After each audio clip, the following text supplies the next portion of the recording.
progressive journalism. Like, share and subscribe to our YouTube channel. Don't forget to press the bell icon for latest updates. साला digital Urdu service के मुअज़्ज़ज़ नाज़रीन, हम बात कर रहे हैं यूनिफॉर्म सिविल कोड की। और इसकी पहली क़िस्त में हमने जस्टिस प्रतिभा सिंह के मीना बरादरी के फ़ैसले की बुनियाद पर 2 सवाल उठाए थे। पहला, अगर क़ानून के इंतखाब की बुनियाद पर फ़ैसला दिया जाएगा तो फिर पर्सनल लॉ को कोडिफाई क्यों करना चाहते हैं। दूसरा, जिनके पास अपनी अदालतें हैं जो ज़ाती मामलात से निपट सकती हैं तो उनका ये हक़ सवालात के दायरे में क्यों घिरा हुआ है। नाज़रीन, 1976 में 42वीं तरमीम के ज़रिए दाखिल करदा आर्टिकल 31C ये क़रार देता है कि अगर किसी भी हिदायत के उसूल या डायरेक्टिव प्रिंसिपल को नाफिज करने के लिए कोई क़ानून बनाया जाएगा तो आर्टिकल 14 और 19 के तहत बुनियादी हुकूक़ की ख़िलाफ़ वर्जी नहीं की जाएगी।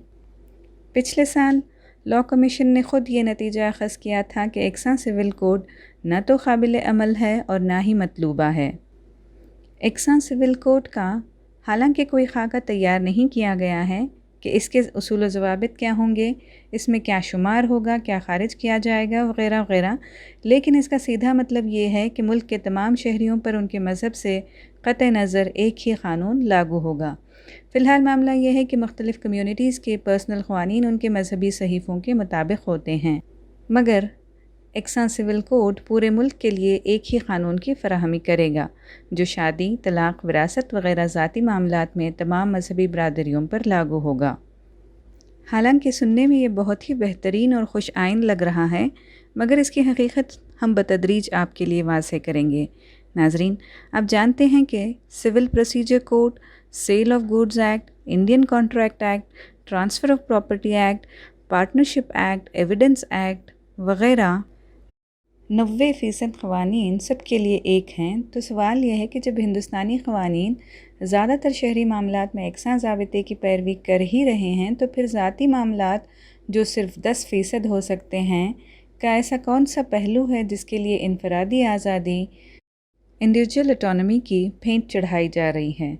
हालांकि मुल्क के सियासी, समाजी और माशी हालत पर कोई तबसरा करता है तो उसको इंटरनल मैटर्स से ताबीर किया जाता है, मगर जो हकीकतन इंटरनल मैटर्स हैं उनसे मुल्क को ऐसा कौन सा ख़तरा लाहिक है कि जिनकी कोडिफिकेशन नागुज़ेर समझी जा रही है। सच तो ये है कि सेकुलर शहरी क़वानीन में भी इख्तिलाफ़ और तनव्वुर पाया जाता है। मिसाल के तौर पर हाल ही में मुतअद्दिद रियासतों ने एकसा मोटर व्हीकल एक्ट 2019 को लागू करने से इनकार कर दिया। बात इतनी सी है जो माहिर क़ानून बयान करते हैं कि क़वानीन में तनव्वुर इसलिए होता है कि वो मुख्तलिफ़ रियासतों के शहरी होते हैं, इसलिए नहीं कि वो मुख्तलिफ़ मज़हब के पैरू होते हैं। Doctor Faizan Mustafa legal expert का कहना है कि अगर मसावात की इतनी ही चिंता है तो कॉरपोरेट सेक्टर पर इसका इतलाक़ किया जाए। वहाँ तो प्राइवेटाइजेशन ऑफ लॉ का इतलाक़ होता है। कॉन्सेंट्रेशन ऑफ वेल्थ या दौलत का इर्तिकाज़, 77% दौलत जो सिर्फ़ 1% लोगों के पास जमा है, और वो भी माशी बहरान के दौरान। इसके लिए तो कोई क़ानून साज़ी नहीं हो रही।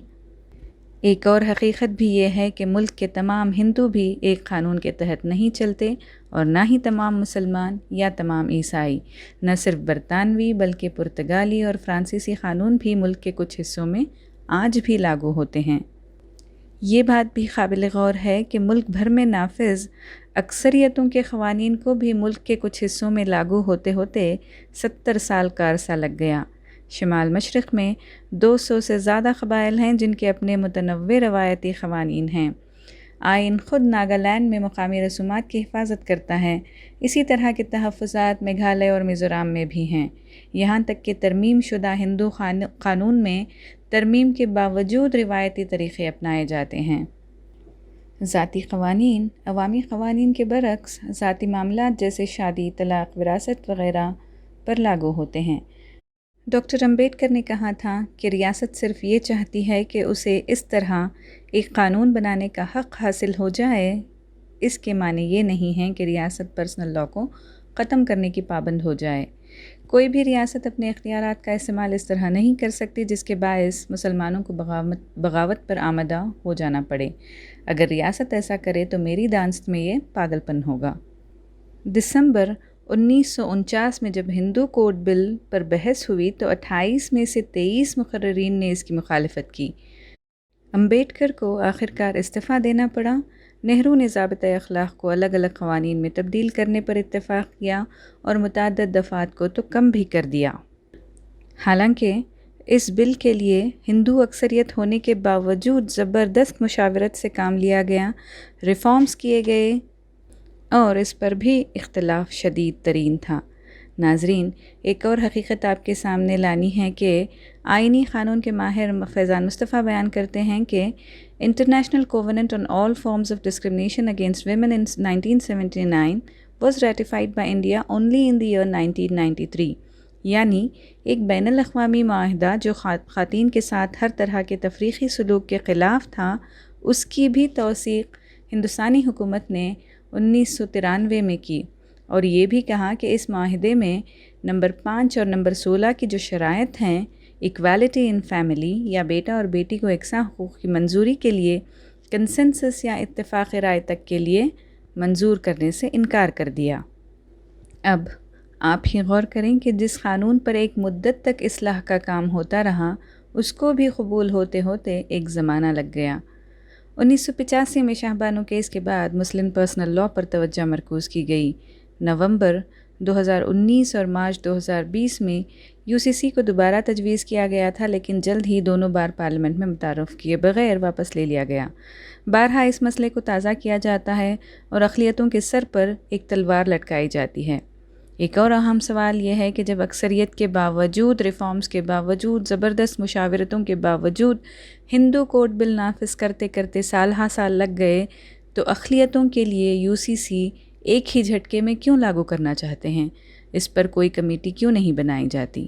معزز ناظرین، ہم اپنی اگلی قسط میں 21 جولائی نیوز 18 میں شائع کردہ تیجسوی سوریا رکن لوک سبھا اور بھارتیہ جنتا یووا مورچہ کے صدر اور سیوش پانڈے سپریم کورٹ کے وکیل کے ذریعے لکھے گئے آرٹیکل پر بات کریں گے۔